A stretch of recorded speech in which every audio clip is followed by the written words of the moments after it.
গুলি খেয়ে এখন অসহায় হয়ে পড়ে রয়েছে। এখন দেশ স্বাধীন করবে যে মনে থাকে না, আমার মনে থাকে না। আমার ছেলে 5 তারিখে বাসায় থেকে বাইরে হয়ে যায়। আওয়ামী সরকার পতনে 24 জুলাই মাসব্যাপী সারা দেশে চলে চরম বিক্ষোভ। বিক্ষোভের তোপে পড়ে দেশ ছেড়ে যান শেখ হাসিনা। তারপর থেকেই সোশ্যাল মিডিয়ায় উঠে আসে সরকারের পুলিশ প্রশাসনের নানান পৈশাচিকতার ভিডিও।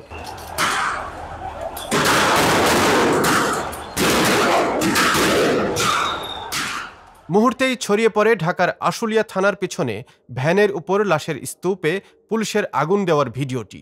জানা যায় সেদিন পুলিশের আগুনে ঝলসে যায় 7টি মুখ। গত 5 আগস্ট দুপুরে পরিবারকে না বলে বের হয়েছিল রিফাত। রাতেও বাড়ি না ফেরায় পরদিন বাবা ও মা রিফাতকে খুঁজতে বের হন। স্থানীয় একজন পুলিশের পুরানো লাশ দেখিয়ে দেন তাদের। তারপর কি হয়েছিল জানবো রিফাতের বাবার কাছে। 5টার সময় ফোন দিছি, ফোন বন্ধ।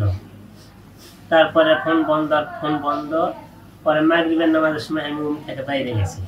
বাইরে যাই মসজিদের নামাজের সামনে গেছি, মানুষের পায়ে গোলাগুলি হয়েছে, বহুত লোক মারা গেছে। পরের দিনে আবার সকাল ভোর 5টার সময় গেছি, ফজরের নামাজ পড়ার সময় বাইফেল যে খুঁজতেছি, ওই যে ওভারব্রিজ পর্যন্ত যে ঘুরে আসতেছি, আসে কাউন্টার ওইটি একটা লোক বোতল টোতল কুড়াইতেছে। আমার ওয়াইফ গেছে ওইদিকে। আমি কয় কি খোঁজে? কয় যে আমার ছেলে খুঁজে পাইতেছি না কাল থেকে। পরে কইতেছে আশুলিয়া থানার সামনে যাও, গাড়ির মধ্যে 5টা লাশ আছে, আগুন দিয়ে পুড়িয়ে ফেলাইছে। পরে ওই জায়গায় যাইয়া আমার ছেলের মতো চেহারা দেখে আমার ছেলে মনে করে করে আসি। পরে ওখান থেকে আমার এনার আম্মু কয় যে বেশি কিছু এই জায়গায় কয়ে না, মানুষে করবো। পরে ওর থেকে আমরা 2 জন চলে আসি। বাসায় এসে কেউ কয় যে হলো লাশ লেগে কুটি ফাইলে দেবো না কি করবো, লাশ যদি লাভ তাহলে নিয়ে আসো না। পুড়ে যাওয়া 7 মরদেহের একটিকে নিজের সন্তান চিহ্নিত করে বগুড়ার গাবতলীর পরানীলপাড়া গ্রামের বাড়িতে তার দাফন করেন। কিন্তু 11 আগস্ট রিফাতের বাবা মা জানতে পারেন রিফাত জীবিত।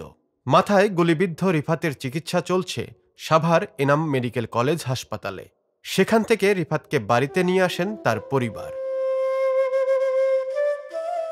এখন কাউকেই চিনতে পারছেন না রিফাত। মাথা থেকে গুলি অপসারণ করা হলেও মনে পড়ছে না পুরনো স্মৃতি। মনে থাকে না, আমার মনে থাকে না, তারিখ মনে থাকে না, কিছু নামও মনে থাকে না। রিফাত আমাকেই চেনে না, আমাদের সবাইরই ভুলে গেছে। আমরা একসাথে আন্দোলনে গেছিলাম, সব ভুলে গেছে। পরিবারের একমাত্র উপার্জনশীল দিনমজুর বাবা ও মা সন্তানের এই অবস্থায় অনেকটাই দিশেহারা। সবার সহযোগিতা চাই, আমি কিছু আবেদন চাই।